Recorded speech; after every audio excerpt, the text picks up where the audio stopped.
grado de dificultad al desordenado que al autorregulado, ni al activo ni al pasivo.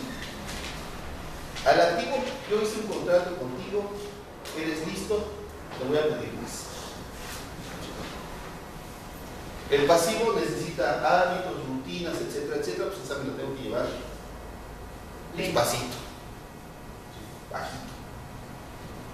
Si igual el desordenado, mis alumnos recién egresados quieren lograr todo el aprendizaje con todos los alumnos, pues enloquecen en el primer año y ya quieren renunciar. No renuncian, que se requiere trabajo, ¿verdad? Pero si pudieran, lo hacían. Entonces, le tenemos que pedir a cada tipo de alumno un grado de dificultad diferente y con estrategias de control diferentes. Tengo que tener autonomía para los que trabajan, tengo que tener contratos con los rebeldes, tengo que tener rutinas dirigidas con los pasivos y reglas con estímulos positivos y negativos con los desordenados, con los que no hacen caso. ¿De acuerdo? Entonces, esta es, digamos, la principal idea que tenemos. La siguiente, por favor. Estos son los niveles de autoevaluación que les comenté sobre el instrumento que ustedes tienen a la mano. No lo hago, medio lo hago bien o me sale excelente. La siguiente, por favor. Las etapas ya las comencé ahora, después de un cambio que sería noviembre y al final de año en mayo. La tercera. Y se quedan con ella, por favor. La siguiente. Y estas son las preguntas relacionadas con la gestión ambiental. Con esto que estamos diciendo, ¿cómo trato al alumno? Es la pregunta 5 y la pregunta número 6. Durante la clase propicia de manera permanente relaciones interpersonales de respeto y confianza entre los alumnos, así como entre los alumnos. ¿Cómo? A través de estrategias de gestión. Ya ahí ustedes pondrán en dónde creen que están.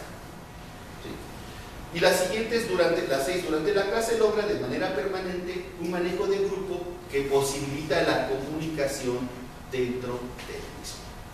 Ambas están relacionadas con las estrategias que utilizo. Con cómo trato a un alumno que es apegado funcional, y si yo soy desapegado funcional, ¿cómo le hago? ¿No? ¿Cómo hago el esfuerzo para acercarme al niño? ¿No? O al revés, si yo soy apegado funcional y el adolescente me dice, déjame, yo solo puedo, ¿cómo le hago para no sentirme agredido? ¿No? Bueno, este es el primer conjunto de ideas que les queremos presentar. El segundo es las estrategias didácticas. Básicamente las clasificamos en dos niveles. Las de abajo son individuales, trabajo individual con el alumno. Y las de izquierda, las izquierdas están relacionadas más con trabajos procedimentales, repetitivos, son rutinas. Y los de la derecha son más creativos, requieren más creatividad. Entonces, lo que es común en las escuelas secundarias son las estrategias transmisivas, informativas y repetitivas. ¿Sí? Llegamos con maestros de matemáticas, ponemos la fórmula, la desplegamos, pedimos ejercicios, etc. Les digo lo que yo viví. En pocas ocasiones se utiliza aprendizaje basado en problemas, aunque sé que se usa. Lo que menos se usa son los trabajos colaborativos, que es los talleres procedimentales, incluyendo los laboratorios y los proyectos integradores situados, que es donde se da verdaderamente la competencia. Eso es casi fundamental. Nosotros los hemos aplicado exitosamente, ¿no?, con nuestros alumnos de séptimo y octavo semestre. Claro, pues ellos se dedican a eso nada más. aplican proyectos de museología, de dramatización, de periodismo. Nosotros trabajamos historia y tenemos unos resultados exitosos respecto a la motivación y los aprendizajes logrados.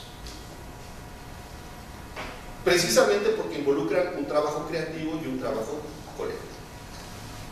La siguiente, por favor. El cono de Dale, que seguramente muchos de ustedes ya conocen, pues nos dice cuáles son las mejores experiencias de aprendizaje. Pone hasta arriba pues la recepción del discurso del maestro, del libro de texto, un esquema que ve, si ve un video mejor, la televisión pues ahí vive pegado, si va a una exposición le resulta muy significativa, una excursión de campo ya es una situación excepcional, una demostración en un laboratorio es muy importante, si hace un tipo de dramatización que luego no las hace sin que se la pidamos, ¿Esos dramas? Es muy significativa. Experimentos, que son las experiencias artificiales, y trabajo directo, trabajo situado, es lo mejor. Ese cono de Dale nos permite evaluar cuáles son las mejores estrategias. Entonces, las mejores estrategias didácticas que hemos encontrado son 4. Lo que se llama iniciación científica, que es investigar. Y esto está muy vinculado con la cuestión de ciencias, ¿no? Yo estoy en un grupo que le llaman educadores por la ciencia, tenemos reuniones, seminarios y demás. Soy de historia, pero me metí ahí a ver qué hacían. Hacen cosas muy, muy importantes, muy interesantes, lo tienen muy desarrollado. Le llaman la alfabetización científica. El otro es la iniciación cultural, que son todos los talleres artísticos y que también tienen mucho auge, aunque se les da poca importancia en la escuela secundaria. No sé a qué genio de la SEP se les ocurrió decir que matemáticas, solo matemáticas y español y ciencias eran importantes, ¿no? Y ahí tenemos los resultados. Los resultados es que no se trata de las asignaturas, se trata qué estrategia educativa utilicemos con las asignaturas. Nosotros desde historia podemos ver iniciación científica, podemos ver iniciación cultural, inteligencias múltiples y aprendizajes situados. Y eso lo aplicamos en historia. Entonces se puede aplicar en todas las asignaturas. La siguiente, por favor. La iniciación científica implica el trabajo de laboratorios y talleres, pues, elemental. Y en la cultural, clubes artísticos y lo que sería la museología y el periodismo. Estas son muy importantes porque son actividades que se pueden hacer en una clase, actividades con inteligencias múltiples, y sirven mucho para motivar al alumno, que es uno de los problemas claves que tenemos en la escuela secundaria, ¿no? El problema de la motivación. Entonces, si nosotros escogemos una actividad de inteligencias múltiples, la desarrollamos en una clase, vamos a tener buenos resultados que nos van a apoyar para las clases procedimentales. La siguiente, por favor. Les comento y les pido disculpas, esto es un curso de 40 horas, lo estamos viendo, lo vamos a ver en hora y media, entonces me voy a permitir irme rápido, pues para que ustedes tengan la idea principal, ¿no? Y la idea principal es que tenemos tipos de alumnos diferentes y tenemos que escoger la mejor estrategia. Y las mejores estrategias son la iniciación cultural, la científica, las inteligencias múltiples y una cosa que se llama el aprendizaje situado, que significa vincular lo que sabe el alumno, su contexto, sus necesidades personales con lo que se aprende en la escuela. Si tienen a bien algún día podemos invitar a un maestro de matemáticas que trabaja aquí por la San Felipe, donde la mayoría de sus alumnos son vendedores ambulantes, y cómo utiliza distintas estrategias, hasta el uso de los dedos para hacer cálculos matemáticos, y los problemas relacionados con la venta para lograr resultados. y lo logra. Y lo logra.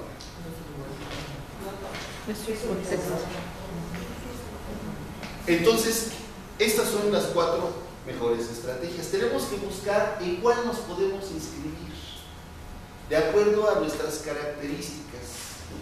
Yo soy más cultural, yo soy más científico, a mí me gusta más el desarrollo personal, o a mí me gusta resolver las cosas inmediatas. Entonces tenemos que escoger una estrategia que nos permita mejorar nuestras secuencias didácticas, que es el siguiente tema.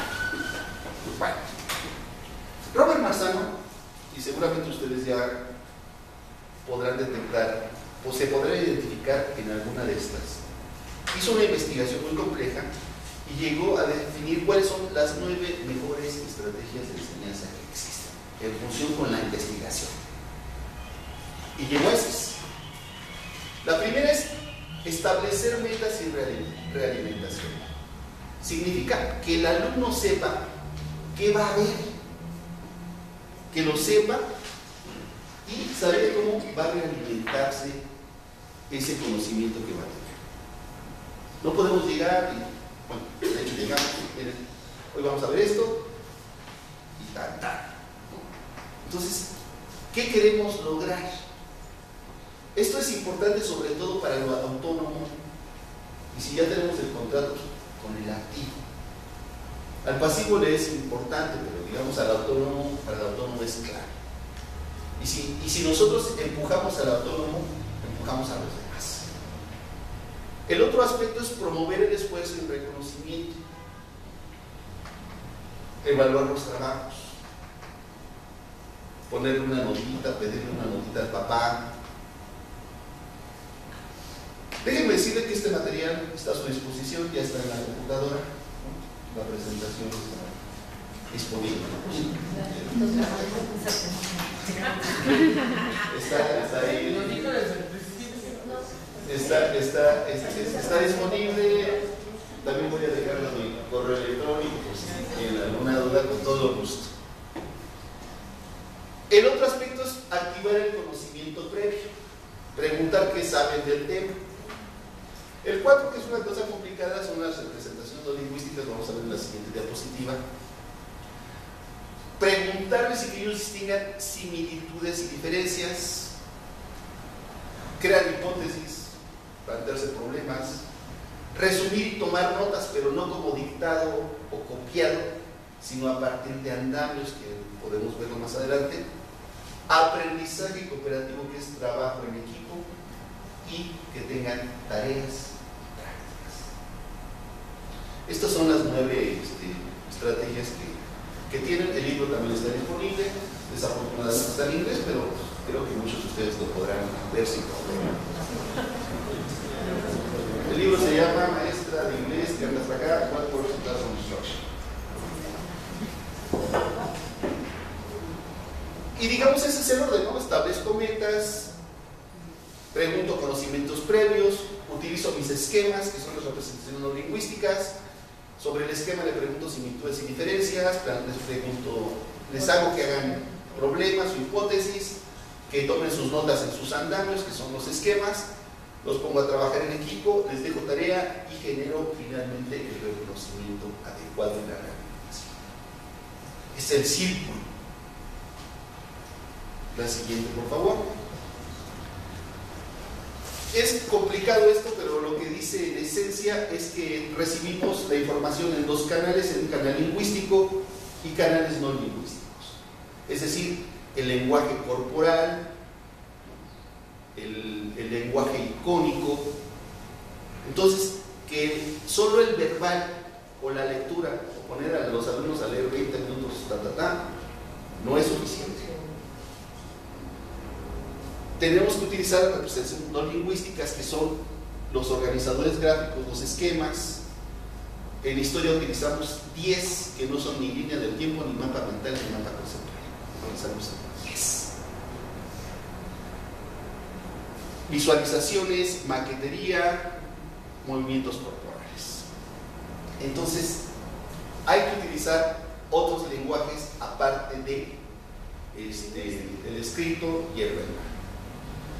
En el libro de Marzano están los 6 tipos de esquemas, son fáciles de aplicar para cualquier asignatura, incluyendo matemáticas. O sea, el esquema se puede empezar incluyendo matemáticas, ahí vienen los ejemplos. Si algún día me vuelven a invitar y tienen esa mala ocurrencia, pues aquí podríamos hacer el ejercicio de los 10 esquemas, ¿no? Y se aplican a todas las materias. Y son más sencillos para uno como maestro, porque ya la información está ordenada, y también para el alumno, porque ya no ve un dictado, un copiado, sino bueno, ya cuando menos ve, tiene una idea de lo que está ahí. La siguiente, por favor. Bueno, entonces estas son las mejores estrategias didácticas: iniciación cultural, iniciación científica, inteligencias múltiples y aprendizajes situados, y lo que mejor funciona en la enseñanza, las nuevas técnicas de Robert Marzano, incluyendo el uso de esquemas. El siguiente apartado, antes de que se nos acabe el tiempo, es que existe más de una secuencia didáctica. Usualmente los maestros trabajamos con 2 nada más: la informativa y la procedimental. Esta fórmula se despeja así, mis amigos. ¿Qué es lo procedimental? Y lo informativo es nuestras clásicas clases de historia, ¿no? Eso es lo que usamos. Desafortunadamente, no logramos nuestros objetivos porque faltó la inducción necesaria. Las clases de inducción que le permiten al alumno volver significativo lo que va a aprender. Y no tenemos secuencias donde el alumno lo practique.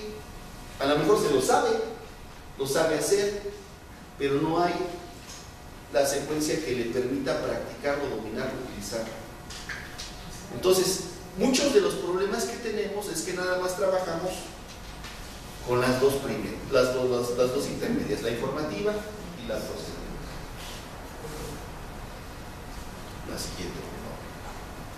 El aprendizaje, según mi admirado Robert Marzano, pasa por 5 etapas. La primera es que tengo que cambiar mi actitud y mi percepción. Si no cambio mi actitud, así sea yo Einstein, sigo con lo mismo. Entonces, lo más importante es cambiar las actitudes y percepciones de mi materia, de mi clase, con los alumnos. Y eso lo logramos con las secuencias inductivas. Después vienen las de adquisición, que aquí serían las informativas y procedimentales. Después las de extensión, que serían los talleres y laboratorios. Y los de utilización, que es el nivel ya de competencias, donde trabajamos con los proyectos autónomos situados. Ya después dice Marzano que eso se convierte en un hábito, y eso es lo que le llaman en el lenguaje de la SED aprender a aprender, ya cuando uno llega a ese nivel. Pero con lo que nos vamos a quedar aquí es que se requieren clases, secuencias didácticas para modificar actitudes y percepciones. Que no podemos seguir trabajando solamente con clases informativas y procedimentales, en el mejor de los casos. En el caso de historia nos pasa mucho y se trabaja sobre todo las informativas y jamás las procedimentales. En otras materias es lo contrario, no se trabaja solamente procedimentales y pocas informativas. La siguiente, por favor. Esto es el aprendizaje de competencias: cambio de actitud, tener los conocimientos, manejar los procedimientos. El manejo de los procedimientos nos lleva a la habilidad, y la habilidad nos permite la resolución de problemas en situaciones reales. Esto es competencias. Cualquier otra cosa que digan, y sobre todo la SED, pues quién sabe. Pero esto tiene una fundamentación, que es el modelo de dimensiones de aprendizaje de Robert Marzano. La siguiente, por favor, que es un investigador muy importante. Esto nos implica, ya lo podremos decir, adivinar 5 tipos de secuencias. nos vamos a centrar, porque son más conocidos los talleres, los laboratorios, los proyectos, son más accesibles, a las inductivas. La siguiente, por favor. La inductiva que nos puede llevar una clase, ¿no?, es cuando realizamos alguna actividad lúdica, de integración colaborativa, de presentación del tema con algún tipo de organizador previo, o problematizadora de los conocimientos del alumno que le van a permitir aceptar el tema que vamos a trabajar. Entonces, en la apertura organizamos al grupo para la actividad, en el desarrollo realizamos la actividad y se cierra con las conclusiones o la reflexión de lo que se aprendió. Es un momento muy importante porque estamos creando lo que le llaman la comunidad de aprendizaje. Decía una de mis practicantes, yo enseño, si ellos aprenden, no es mi problema. Entonces, el problema es crear la comunidad de aprendizaje de integración maestro-alumno con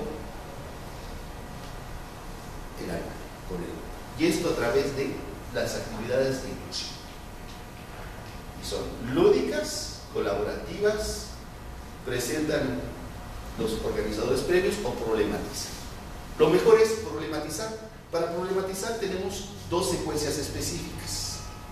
Gracias. La situación didáctica. Esto es algo que los de matemáticas sabrán que inventó un francés que se llama Rousseau. Y se trata de lo siguiente: el profesor presenta un problema o una situación para que el alumno ponga a prueba sus conocimientos. No les dice cómo resolverlo o qué hay que hacer, simplemente les plantea el problema o la situación y observa lo que hacen sus alumnos. Dice Rousseau que es ahí donde se produce el aprendizaje, cuando el alumno moviliza sus competencias ante un problema. Entonces les dice el problema, pero no les dice qué hacer, porque ya sería informativa o procedimental. Simplemente les plantea el problema. Y esta es una clase inductiva. ¿Sí? En segundo lugar, en el desarrollo el alumno nos pone sus resultados, puede ser individual o puede ser en equipo, y el profesor entonces, lo que dice Rousseau, es que integra el descubrimiento del alumno al conocimiento científico. O en su caso, pues lo corrige o le enseña el procedimiento adecuado, pero ya sobre la experiencia del alumno. Sobre la propia experiencia del alumno es que él hace lo que le llama Rousseau la intervención didáctica. Y en el cierre se hace la integración de los conocimientos que tuvo el alumno con lo que le presentó el maestro, y el profesor revisa esa integración. Y la segunda es, también de otra francesa, Nathan Angélique, es la situación problema. El profesor sabe que el alumno tiene una idea incorrecta o parcial de un tema. No le dice, hijo, olvídate de eso. Hidalgo no era blanco, era morenito. Olvídate, borra de tu mente. ¿No? Sino simplemente le pide al alumno que anote su idea inicial. Después le va a presentar fuentes, materiales, información que permitan contrastar tu idea inicial con la nueva información. Y por el último se le pide al alumno que contraste la nueva información y su idea inicial y presente sus resultados. Aquí no le pedimos, no le decimos, oye hijo, te estoy diciendo que no existe la Virgen de Guadalupe y tú sigues de necio. 5. No. Sino dice, a ver, esta es tu idea inicial, yo te presenté estas evidencias, tú sigues con esto. Bueno, la función fue contrastar. Es motivar al alumno, moverle sus conocimientos previos. Estas son clases inductivas. Situación problema, situación didáctica, digamos que son base de lo que vamos a enseñar posteriormente. Si la inducción, el cambio de actitud no queda firme, la información le puede entrar y salir, el procedimiento lo puede aprender mecánicamente, pero no lo va a aplicar, no lo va a dominar, ni lo va a aplicar. La informativa, bueno, pues no tiene el mayor problema, que es presentar el tema, preguntar conocimientos previos, exponerlo, que el alumno tome la pregunta dictado o el copiado, el preguntar pues, detalles de la información para ver si fueron captados, corregir y ahí sí en su caso calificar. Esa no tiene problema. La procedimental sí un poco. El procedimiento se aprende en 3 etapas. Primero hay que demostrar que el alumno conozca el procedimiento, que el alumno que sepa cómo se despeja la ecuación cuadrática de desembocar. Eso ahí no hay vuelta de hoja. Pero el segundo punto de esta secuencia procedimental es que el alumno tenga un dominio, es decir, que ejercite ese aprendizaje, que es la cuestión del desarrollo. Y en el cierre no hay vuelta. Tenemos que aplicarle una prueba donde veamos si el alumno dominó o no el procedimiento. Por esto no nos lleva a una clase, eso no lo podemos hacer en una clase. Esto nos lleva, por lo menos 3 clases en lo que lo demuestra, en lo que lo ejercita y en lo que lo probamos, o más clases. Si dejamos el procedimiento nada más en este nivel, yo ya te lo enseñé, pues obviamente nos quedamos cortos. O si te lo enseño nada más y al fin de mes al final del bimestre te pongo el examen, pues también me quedo corto. Tengo que poner ejercicios que permitan el dominio.